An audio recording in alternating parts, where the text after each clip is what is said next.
I mean, there is no word for art in the Native American language. Everything they did was beautiful.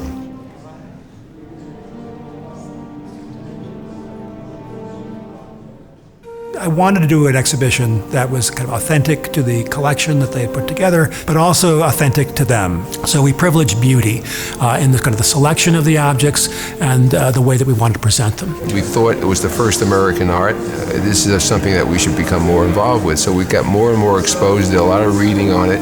We decided to make it an encyclopedic collection, that there were 11 basic aesthetic regions around the North American continent.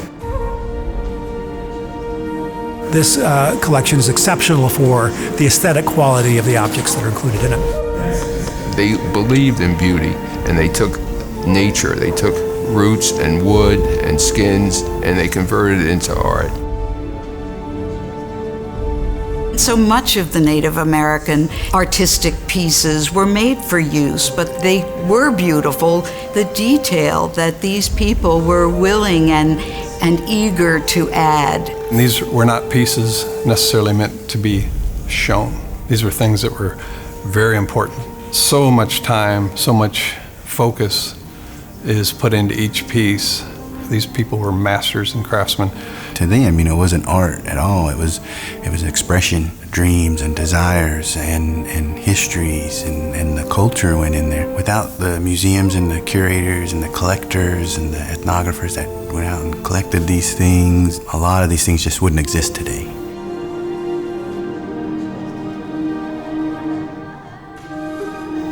We are, I think, as a nation, beginning to see American Indian art really for the first time in its own terms. An exhibition like this that is so grounded in connoisseurship, so grounded in the arts of Native North America at a uniformly high quality, to see these things in terms of their aesthetic achievement as well as their cultural significance and historic importance is it's a huge leap forward. It's too many times the word savage is used, and you don't think of beauty with savage. To have this exhibit named Indigenous Beauty put pride inside and put a smile on the face. I think Americans have the sense of Indians as they know them from cowboys and Indians. And those are not the Indians or Native Americans that we know. We know a sensitive, spiritual, artistic group of people who loved their own history, who dreamed of their own future, and weathered the storm, all the while creating these beautiful, memorable pieces. It's important for us to keep those stories alive, to pass them on. It made you really kind of sit back and think how thankful you was in the fact that they still exist. There's so much more to collecting Native American art than there is to collecting just plain modern art, because behind each piece is a story and what it was used for. And you learn about the culture, and you learn about the history of this country. And it's so rewarding and fulfilling.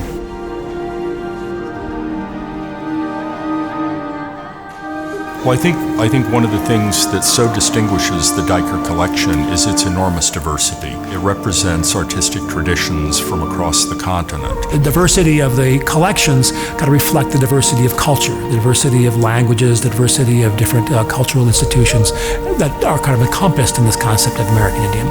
So we wanted to create an exhibition that featured that artistic diversity, that cultural diversity. The whole thing together meshes and gives you the essence of a culture.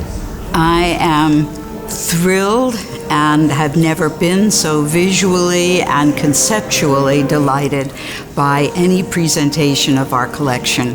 And this museum has gone out of its way to present, to light, to color the environments of the different areas, to educate. We've never seen our collection look this dazzling. This is the fourth venue that this show has been in, and I am most pleased with the way the Toledo Museum handled this.